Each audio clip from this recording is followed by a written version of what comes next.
Class 8 നിങ്ങൾക്ക് എല്ലാവർക്കും കുറച്ചൊരു പ്രശ്നമായിട്ട് തോന്നിയിട്ടുള്ളൊരു ചാപ്റ്ററാണ് വൃത്തങ്ങൾ അല്ലെങ്കിൽ സർക്കിൾസ് എന്ന് പറയുന്ന ചാപ്റ്റർ. ഈ ഒരു ചാപ്റ്റർ നിങ്ങൾക്ക് പ്രശ്നമാവാൻ കാരണം എന്താണ്? അവിടെ ഉള്ള കുറെ തെളിയിക്കാനുള്ള ക്വസ്റ്റ്യൻസ് ആണ് അല്ലെ, പ്രൂവ് ദാറ്റ് ക്വസ്റ്റ്യൻസ് ആണ് നിങ്ങൾക്ക് പ്രശ്നമായിട്ട് തോന്നിയിട്ടുണ്ടാവുക അല്ലെ. അപ്പൊ ഈ ഒരു പ്രൂവ് ദാറ്റ് ക്വസ്റ്റ്യൻസ് എല്ലാം മിസ് എന്ത് ചെയ്യാൻ പോവാണ്? ഈ ഒരു ഒറ്റ ക്ലാസ്സിൽ മിസ് പറഞ്ഞുതരാൻ പോവാണ്. അടിപൊളിയായിട്ട് നമ്മൾ പഠിക്കാൻ പോവാണ്.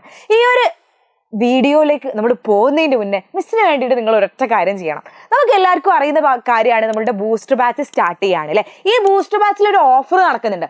ആദ്യം ജോയിൻ ചെയ്യുന്ന 2000 കുട്ടികൾക്ക് 1499 രൂപയ്ക്കാണ് നമ്മൾ ഈ ഒരു ബാച്ച് നിങ്ങൾക്ക് തരുന്നത്. അപ്പോൾ മക്കൾക്ക് എന്ത് ചെയ്യണം? ഈ ഒരു 1499 രൂപയ്ക്ക് എന്താണ് അവിടെ ഉള്ളതെന്ന് ഒന്നും അറിയണ്ടേ? അപ്പോൾ മക്കൾ എന്താ ചെയ്യേണ്ടതെന്ന് വെച്ചാൽ ഇത്ര മാത്രം ചെയ്താൽ മതി. ഇപ്പൊ ജോയിൻ ഒന്നും ചെയ്യണ്ട. ഇപ്പൊ ജോയിൻ അല്ലെങ്കിൽ ഇപ്പൊ പൈസ അടയ്ക്കാനൊന്നും അല്ല മിസ് പറയുന്നത്. ജസ്റ്റ് കമന്റ് ബോക്സിന്റെ മുകളിലായിട്ട് ഒരു രജിസ്ട്രേഷൻ ലിങ്ക് കാണാൻ പറ്റും. അതിൽ ഒന്ന് ക്ലിക്ക് ചെയ്യുക. അതിൽ ക്ലിക്ക് ചെയ്തിട്ട് നിങ്ങളുടെ പേരും ക്ലാസ്സും നമ്പറും ഒന്ന് അവിടെ അടിച്ചു കൊടുക്കുക. എന്നാൽ നിങ്ങൾക്ക് ഇതെന്താണ് ബാച്ച് എന്നുള്ളത്, ഇതിന്റെ ഉള്ളിലുള്ള സർപ്രൈസ് എന്താണ്, അല്ലെങ്കിൽ എന്താണ് ഇതിന്റെ ഉള്ളിലുള്ള നിങ്ങൾക്കുള്ള ഗിഫ്റ്റ് എന്നുള്ളത് നിങ്ങൾക്ക് മനസ്സിലാക്കാൻ പറ്റും. സോ മക്കൾ ആരും അത് മറക്കരുത്. ഇതൊന്ന് ഫില്ല് ചെയ്തിട്ട് മാത്രം നമ്മൾ എന്ത് ചെയ്യുക? ഈ വീഡിയോയിലോട്ട് പോവാം. ഓക്കെ, അപ്പോൾ ഫില്ല് ചെയ്തതിന് ശേഷം എല്ലാവരും ഒരു ഗ്രീൻ ടിക്ക് മിസ്സിന് ഈ ഒരു വീഡിയോന്റെ താഴെ കമന്റ് ചെയ്യണം കേട്ടോ. സോ ഈയിടെ ആദ്യത്തെ ഒരു പ്രൂവ് ദാറ്റ് ക്വസ്റ്റ്യൻ ആണ് ദിവൻ എന്ന് പറയുന്നത്. അതായത് the perpendicular from the centre of a circle to A code bisect the code. അതായത് വൃത്ത കേന്ദ്രത്തിൽ നിന്ന് ഞാണിലേക്ക് വരയ്ക്കുന്ന ലംബം ഞാണിനെ സമഭാഗം ചെയ്യുന്നു. അതാ നോക്കി, ഞാനിപ്പോ വേറൊരു ചിത്രം തന്നെ വരച്ചുതരാം. ഒരു വൃത്തം, ആ വൃത്തത്തിന്റെ കേന്ദ്രമാണിത്. ആ വൃത്തത്തിന്റെ കേന്ദ്രത്തിൽ നിന്നും ഇവിടെ ഒരു ഞാണുണ്ട്, ഇത് ഞാണാണ് അല്ലെ. വൃത്ത കേന്ദ്രത്തിൽ നിന്നും ഞാണിലേക്ക് ഒരു ലംബം വരയ്ക്കുകയാണ്. ആ ലംബം വരയ്ക്കുകയാണെങ്കിൽ ഈ ഞാണിനെ ഇത് 2 ഈക്വൽ പീസായിട്ട് എന്ത് ചെയ്യുന്നുണ്ട്? മാറ്റുന്നുണ്ട്. ഓക്കെ, ഈക്വൽ പീസായിട്ട് മാറ്റുന്നുണ്ട്. അപ്പൊ ഇവനെ നിങ്ങളോട് തെളിയിക്കാൻ ചോദിക്കും. ഓക്കെ, ഇവനെ നിങ്ങളോട് തെളിയിക്കാൻ ചോദിക്കും. അപ്പൊ നമ്മൾ എന്ത് ചെയ്യണം? ഇതൊരു ചിത്രം കൂടി വരയ്ക്കാം. നമ്മളോട് എന്താ പറഞ്ഞത്? ഒരു സർക്കിൾ ഉണ്ട്, സർക്കിളിന് സെന്റർ ഉണ്ട്. സർക്കിളിന്റെ സെന്റർ നമുക്കൊരു കോഡ് ഉണ്ട്. ആ സർക്കിളിന്റെ സെന്ററിൽ നിന്നും കോഡിലേക്ക് നമ്മൾ എന്ത് വരയ്ക്കുന്നു? ഒരു ലംബം വരയ്ക്കുന്നു, ഒരു പെർപെൻഡിക്കുലർ വരയ്ക്കുന്നു. ആ പെർപെൻഡിക്കുലർ വരച്ചു കഴിഞ്ഞാൽ ഇത് സമഭാഗം ചെയ്യുന്നു എന്നാണ് പറയുന്നത്. അതായത് ഇവിടെ O എന്ന് പേര് കൊടുത്തു, ഇത് AB എന്ന് പേര് കൊടുത്തു, വേണമെങ്കിൽ ഇതിന് M എന്ന് പേര് കൊടുത്തു. അങ്ങനെയെങ്കിൽ നമുക്ക് എന്താ തെളിയിക്കേണ്ടത്? എന്താണ്? AM is equal to, അതായത് ഈ ലെങ്ത്തും ഈക്വൽ ആണ് എന്നാണ് തെളിയിക്കേണ്ടത്. AM equal to MB. ഇതാണ് മക്കൾക്ക് തെളിയിക്കേണ്ട കാര്യം. ഓൾറെഡി അങ്ങനെയെങ്കിൽ ഇതെങ്ങനെയായിരിക്കും തെളിയിക്കുക? ഇത് തെളിയിക്കാൻ മക്കൾ ആദ്യം ചെയ്യേണ്ട കാര്യം എന്ന് വെച്ചാൽ, നിങ്ങളിപ്പോൾ വേറെ ഏതൊക്കെയോ മാർഗം പഠിച്ചിട്ടുണ്ടെങ്കിൽ അതാണ് സിമ്പിൾ എങ്കിൽ നിങ്ങൾ അത് ചെയ്താൽ മതി കേട്ടോ, നോ പ്രോബ്ലം. എങ്ങനെയെങ്കിലും തെളിയിച്ച് അവിടെ എത്തണം, അതാണ് നമ്മളുടെ പരിപാടി. അപ്പോൾ ഇവിടെ നോക്കിക്കേടാ, നമ്മൾ എങ്ങനെയാ തെളിയിക്കാൻ പോകുന്നത് വെച്ചാൽ, ഞാൻ എന്ത് ചെയ്യുന്നു? ഇങ്ങനെ ഒരു വര വരയ്ക്കുന്നു, ഇങ്ങനെ ഒരു വര വരയ്ക്കുന്നു. ഓക്കെ, അങ്ങനെയെങ്കിൽ നിങ്ങൾക്ക് എന്ത് കിട്ടി? ഇവിടെ 2 ട്രയാങ്കിൾസ് കിട്ടി അല്ലെ. 2 ട്രയാങ്കിൾസ് കിട്ടി. ഈ 2 ട്രയാങ്കിൾസ് ഏതൊക്കെയാണ്? OAM and OBM. 2 ട്രയാങ്കിൾസ് കിട്ടി. ആ 2 ട്രയാങ്കിൾസിനെയും ഞാൻ കൺസിഡർ ചെയ്യാണ്. Consider triangle OAM and triangle OBM. Okay, ഈ 2 ട്രയാങ്കിളിനെയും കൺസിഡർ ചെയ്തു. ഇനി മലയാളം മീഡിയക്കാരാണെങ്കിൽ ത്രികോണം OAM, ത്രികോണം OBM എന്നിവ എടുക്കുക. ഓക്കെ, ഇനി അടുത്തത് എന്താണ്? നമുക്ക് അറിയുന്ന കാര്യമാണ്. ഇവന്മാരെ നോക്കിക്കേ, ഈ വശവും എന്താണ്? ഈ വശം എന്ന് പറയുന്നത് സർക്കിളിന്റെ റേഡിയസ് ആണ്. ഇതും എന്താണ്? സർക്കിളിന്റെ റേഡിയസ് ആണ്. സർക്കിളിന്റെ റേഡിയസസ് എന്തായിരിക്കും? തുല്യമായിരിക്കും അല്ലെ. അപ്പൊ ഈ OA എന്ന് പറയുന്നതും അതുപോലെ OB എന്ന് പറയുന്നതും എന്താണ്? തുല്യമാണ്. ബിക്കോസ് എന്താ? ഇവന്മാര് റേഡിയസ് ആണ് അല്ലെ. റേഡിയസ് അല്ലെങ്കിൽ ആരമാണ് ഇവൻ, ആരങ്ങളാണ്. ഓക്കെ, ഇനി അടുത്ത നോക്ക്. ഈ ഒരു ലൈൻ എന്താ? ഈ 2 ട്രയാങ്കിളിന്റെ ഈ ലൈൻ എന്ന് പറയുന്നത് എന്താണ്? ഈ ലൈൻ, ആ റോസ് ലൈൻ എന്ന് പറയുന്നത് 2 ട്രയാങ്കിളിന്റെ കോമൺ ആയിട്ടുള്ള സൈഡാണ്. അപ്പൊ നോക്ക്, OM is equal to OM ഇതാ. അതെന്താണ്? കോമൺ സൈഡാണ്, അല്ലെങ്കിൽ എന്ത് പറയാൻ പറ്റും? പൊതുവശമാണ് അല്ലെ. ഇനി നോക്കിയടാ, ഇതൊരു മട്ടത്രികോണാണ് അല്ലെ. ഇത് മട്ടത്രികോണാണ്. ഇവന്മാർ രണ്ടാളും മട്ടത്രികോണാണ്. ബിക്കോസ് നമ്മൾ ഒരു പെർപെൻഡിക്കുലറാണ് വരച്ചിട്ടുള്ളത് അല്ലെ. മട്ടത്രികോണങ്ങളാണ്. അങ്ങനെയെങ്കിൽ ഞാൻ ചോദിക്കട്ടെ, 2 മട്ടത്രികോണങ്ങളുണ്ട് നമ്മളെ കയ്യിൽ. 2 മട്ടത്രികോണങ്ങൾ, ഈ മട്ടത്രികോണമുണ്ട്, ഈ മട്ടത്രികോണമുണ്ട്. ഞാൻ പറയാണ്, ഇതിപ്പോ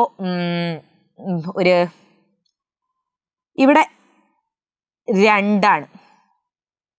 ഓക്കെ, ഇവിടെ 2 അല്ലെങ്കിൽ നോക്കട്ടെ 3, കുറച്ചുകൂടി രസത്തിൽ 3, ഇത് 3, ഇത് 4. ഇവിടെ എന്താണ്? ഇത് 3, ഇത് 4. ഇതല്ലേ ഇവിടെ പറഞ്ഞത്? നമ്മളുടെ മട്ടത്രികോണത്തിലെ ഏതോ 2 വശങ്ങൾ തുല്യമാണ്. ഈ 2 വശങ്ങൾക്ക് ഇതിൽ നോക്ക്, ഇത് 2 മട്ടത്രികോണങ്ങളാണ്. ആ മട്ടത്രികോണങ്ങളിലെ ഏതോ 2 വശങ്ങൾ മറ്റേതിന്റെ 2 വശങ്ങൾക്ക് തുല്യമാണ്. അങ്ങനെയെങ്കിൽ മൂന്നാമത്തെ സൈഡ് എങ്ങനെയാ കാണാ? നമുക്കറിയാം മൂന്നാമത്തെ എന്താണ്? കർണമാണ്. കർണം അല്ലെങ്കിൽ ഹൈപ്പോട്ന്യൂസ് ആണ്. ഹൈപ്പോട്ന്യൂസ് സ്ക്വയർ എന്ന് പറഞ്ഞാൽ എന്താണ്? Base square plus altitude square. അതായത് ഹൈപ്പോട്ന്യൂസ് എന്ന് പറഞ്ഞാൽ root of base square plus altitude square അല്ലെ? അതായത് ഇവൻ എന്തായിരിക്കും? Root of 3 square plus 4 square. അതായത് എന്താണ്? റൂട്ട് ഓഫ് 9 പ്ലസ് 16 25 5 ആയിരിക്കും ആൻസർ.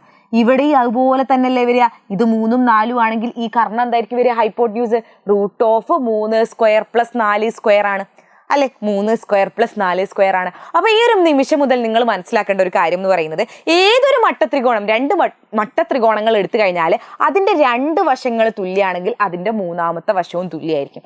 ഓക്കെ, സോ നമുക്ക് എന്ത് പറയാൻ പറ്റും? നമ്മളുടെ ഈ ഒരു വശം എ എന്ന് പറയുന്ന ഈ വശം എം ബി എന്ന് പറയുന്ന ഈ വശത്തിന് തുല്യമാണ്. എന്താടാ കാരണം? എം എന്ന് പറയുന്നത് എം ബിക്ക് തുല്യമാണ്. എന്താ കാരണം? Pythagoras theorem. Okay, Pythagoras theorem പ്രകാരം നമുക്ക് എന്ത് പറയാൻ പറ്റും?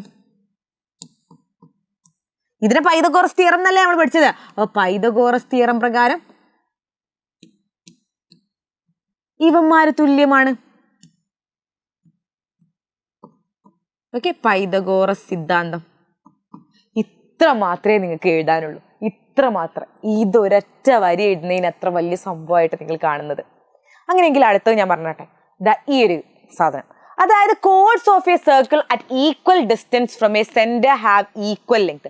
അതായത് വൃത്തകേന്ദ്രത്തിൽ നിന്നും ഒരേ അകലത്തിലുള്ള ഞാണുകൾ ഒരേ നീളമാണ്. ഓക്കെ, വൃത്തകേന്ദ്രത്തിൽ നിന്ന്, അതൊക്കെ വൃത്തകേന്ദ്രത്തിൽ നിന്നും ഒരേ അകലത്തിലുള്ള ഞാണുകൾ, അതായത് ഈ അകലം എന്ന് പറയുന്നതും ഓ, ഇവിടെ വേണമെങ്കിൽ പി ക്യൂ എന്നിട്ട് ഈ ഒ പി എന്ന് പറയുന്ന നീളവും ഒ ക്യൂ എന്ന് പറയുന്ന നീളവും തുല്യമാണ്. അങ്ങനെയെങ്കിൽ ഒ പി, അതായത് ഈ എ ബി എന്ന് പറയുന്ന ഞാണും സി ഡി എന്ന് പറയുന്ന ഞാണും ഈക്വൽ ആണെന്ന് പറയുന്നത്. അതായത് വൃത്തകേന്ദ്രത്തിൽ നിന്നും ഒരേ അകലത്തിലുള്ള ഞാണുകൾ എന്താണ്? തുല്യമാണ് എന്നാണ് ഇവർ പറയുന്നത്. വൃത്തകേന്ദ്രത്തിൽ നിന്നും ഒരേ അകലത്തിലുള്ള ഞാണുകൾ തുല്യമാണ് എന്നാണ് ഇവന്മാർ പറയുന്നത്. അപ്പൊ ഇവിടെ നോക്ക്, എനിക്കിത് പ്രൂവ് ചെയ്യണം. ഇത് പ്രൂവ് ചെയ്യാൻ ഞാൻ എന്താ ചെയ്യുക? നമ്മൾ ആദ്യം തന്നെ ഒരു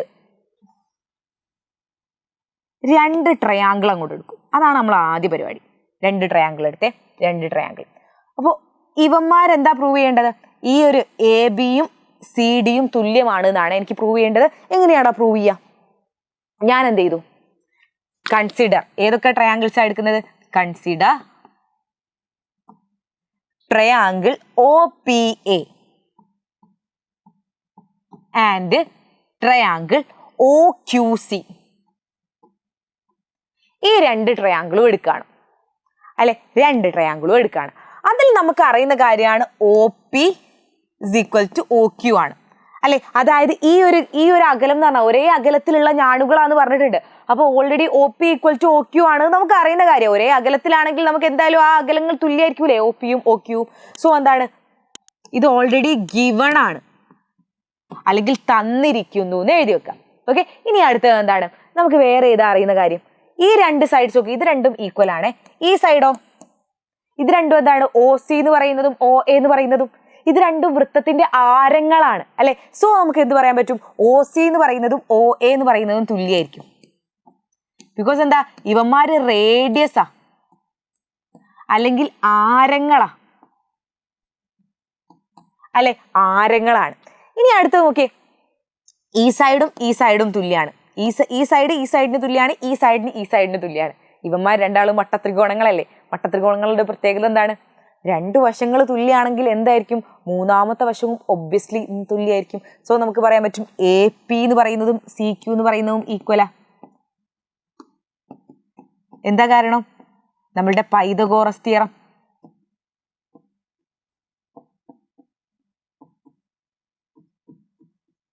അല്ലെ? Pythagoras theorem. സോ നമ്മൾ മനസ്സിലാക്കി ഇവനും തുല്യാണ്. അങ്ങനെയെങ്കിൽ മക്കൾ പറഞ്ഞേ, നമ്മൾ നേരത്തെ പഠിച്ചത് എന്താണ്? വൃത്തകേന്ദ്രത്തിൽ നിന്നും ഞാണിലേക്ക് വരയ്ക്കുന്ന ലംബം ഞാണിനെ സമഭാഗം ചെയ്യുന്നു എന്ന് പഠിച്ചിട്ടുണ്ട് അല്ലെ. വൃത്തകേന്ദ്രത്തിൽ നിന്നും ഞാണിലേക്ക് വരയ്ക്കുന്ന ലംബം ഞാണിനെ സമഭാഗം ചെയ്യുന്നു. അല്ലെങ്കിൽ the perpendicular from the centre of circle to A code bisect the code. ഇത് നമ്മൾ പഠിച്ച കാര്യമാണ്. സോ ഇങ്ങനെ ഒരു ലൈൻ വരച്ചാൽ എ ബിനെ ഇവൻ എന്താക്കുന്നുണ്ട്, ബൈസെക്ട് ചെയ്യുന്നുണ്ട്, തുല്യമായിട്ട് വീതിക്കുന്നുണ്ട്. അതായത് ഇവൻ എന്തായിരിക്കും, എ ബിന്റെ പകുതി ആയിരിക്കും ഇവന്, ഹാഫ് ഓഫ് എ ബി ആണ് ഇവന് അല്ലെ. ഇവനും എന്താണ്, എ ബിയുടെ പകുതി, ഹാഫ് ഓഫ് എ ബി ആണ്. അതുപോലെ തന്നെ സി ഡിയുടെ പകുതി ആയിരിക്കും അല്ലെ സി ക്യു എന്ന് പറയുന്നത്, ഹാഫ് ഓഫ് സി ഡി അല്ലേ. ഇവനും എന്താണ്, ഹാഫ് ഓഫ് സി ഡി ആണ്. ഓക്കെ, അപ്പൊ എനിക്ക് എ പിക്ക് പകരം എന്ത് എഴുതാൻ പറ്റും, ഹാഫ് എ ബി എന്ന് എഴുതാം. ഇനി സി ക്യൂക്ക് പറയാൻ എന്ത് എഴുതാം, ഹാഫ് സി ഡി എന്ന് എഴുതാം. എന്താ കാരണം, നമ്മൾ എഴുതി വെക്കുക, ഞാൻ എഴുതുന്നില്ലേ, വൃത്തകേന്ദ്രത്തിൽ നിന്നും ഞാണിലേക്ക് വരയ്ക്കുന്ന ലംബം ഞാണിനെ സമഭാഗം ചെയ്യുന്നു. അല്ലെങ്കിൽ the perpendicular drawn from the centre of the circle to A code bisect the code. ഇത് എഴുതി വെക്കേ. എന്നിട്ട് നോക്ക്, half A B half C ഡിക്ക് തുല്യമാണെങ്കിൽ നമുക്ക് എന്ത് പറയാൻ പറ്റും, A B equal to C D എന്ന് പറയാൻ പറ്റും. ഹാഫ് എ ബിയും ഹാഫ് സി ഡിയും തുല്യമാണെങ്കിൽ A B equal to C D ആയിരിക്കും. ഇതാണ് നമ്മളുടെ ഈ വഴികൾ. ഓക്കെ, ഇത്ര മാത്രമാണ് മക്കൾ പ്രൂവ് ദാറ്റിൽ എഴുതേണ്ടത്. അപ്പൊ ആകെ എന്താ പരിപാടി, ആദ്യം ഈ ഒരു ഫിഗർ വരയ്ക്കുന്നു, എന്നിട്ട് എന്ത് ചെയ്യുന്നു, നേരെ ഇത് എഴുതി കൊടുക്കുന്നു. അത്രയേ ഉള്ളൂ പരിപാടി. അങ്ങനെയെങ്കിൽ മൂന്നാമതൊരൊറ്റ ആളെയും കൂടി മക്കൾ പ്രൂവ് ദാറ്റ് പഠിച്ചു വെച്ചാൽ മതി. ഇത് മാത്രം, ഈ തെളിയിക്കാനുള്ള ക്വസ്റ്റ്യനും കൂടി പഠിച്ചു വെച്ചാൽ മതി. ഇതാ നോക്കി, ഇങ്ങനെയുള്ള ഒരു ക്വസ്റ്റ്യൻ വരും. അതായത് ഇവരെന്താ തെളിയിക്കാൻ പറഞ്ഞാൽ അറിയോ, നമ്മൾ എന്ത് ചെയ്യുന്നു, ഇത് വൃത്തത്തിന്റെ വ്യാസമാണ്, നീല കളറിലുള്ള ലൈന്. ആ വൃത്തത്തിന്റെ വ്യാസത്തിൽ നിന്നും ഒരേ ആംഗിളിലുള്ള, അതാ നമുക്ക് ഒരേ കോണളവിൽ രണ്ട് കോഡുകൾ വരയ്ക്കുന്നു. ഒരേ കോണളവിൽ ഈ രണ്ട് കോണും തുല്യാണ്, ഈ രണ്ട് കോണും തുല്യാണ്. ഈ കോണളവിൽ രണ്ട് ഞാണുകൾ വരയ്ക്കുന്നു. അങ്ങനെയെങ്കിൽ ഈ ഞാണും എ ബി എന്ന് പറയുന്ന ഈ ഞാണും എ സി എന്ന് പറയുന്ന ഈ ഞാണും തുല്യമാണ് എന്നാണ് നമ്മളോട് തെളിയിക്കേണ്ടത്. ഓക്കെ, ഞാൻ എന്ത് ചെയ്യുന്നു, വേണമെങ്കിൽ ഇതിനെന്താ പേര് കൊടുക്കാം നമുക്കിപ്പോ, ഇതിനെന്താ പേര് കൊടുക്കാം, വേണമെങ്കിൽ ഒരു പി എന്ന് പേര് കൊടുക്കാം. ഓക്കെ, പി എന്ന് പറയുന്ന പേര് കൊടുക്കാം. ഇനി എന്താ ചെയ്യാം, ഇത്രയേ ഉള്ളൂ പരിപാടി. ഇനി പേര് കൊടുത്തില്ലെങ്കിൽ കുഴപ്പമൊന്നുമില്ല, എന്നാലും പേര് കൊടുത്തേക്കാം നമുക്ക്. എന്താണെന്ന് വെച്ചാൽ ഞാൻ എന്ത് ചെയ്യുന്നു, ഇങ്ങനൊരു ലംബം വരയ്ക്കും. ഇവിടേക്കും എന്ത് ചെയ്യുന്നു, ഇതുപോലെ തന്നെ ഒരു ലംബം വരയ്ക്കുന്നു. ഓക്കെ, ഇനി ഞാനിവിടെ എം ക്യൂ എന്ന് ഇതിന് പേര് കൊടുക്കുകയാണ്. ഓക്കെ, എന്നിട്ട് നമ്മൾ എന്ത് കൺസിഡർ ചെയ്യും, ഈ രണ്ട് ട്രയാങ്കിൾ, ഒരു ട്രയാങ്കിള് രണ്ട് ട്രയാങ്കിള് കൺസിഡർ ചെയ്യും. ഓക്കെ, രണ്ട് ട്രയാങ്കിള് കൺസിഡർ ചെയ്യും. അങ്ങനെയെങ്കിൽ നിങ്ങൾ പറഞ്ഞേ, കൺസിഡർ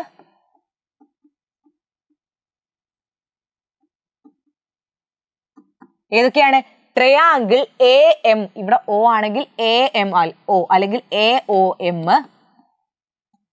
ആൻഡ് ഏതായിരിക്കും എ ഒ ക്യു. ഈ രണ്ട് ട്രയാങ്കിൾസ് കൺസിഡർ ചെയ്യുക. അതായത് ത്രികോണം എ ഒ എമ്മും ത്രികോണം എ ഒ ക്യു എന്നിവ എടുക്കുക. ഇതാണ് നമ്മളുടെ പരിപാടി. എന്നിട്ട് എന്താ ചെയ്യേണ്ടത്, അടുത്ത പരിപാടി എന്ന് പറയുന്നത്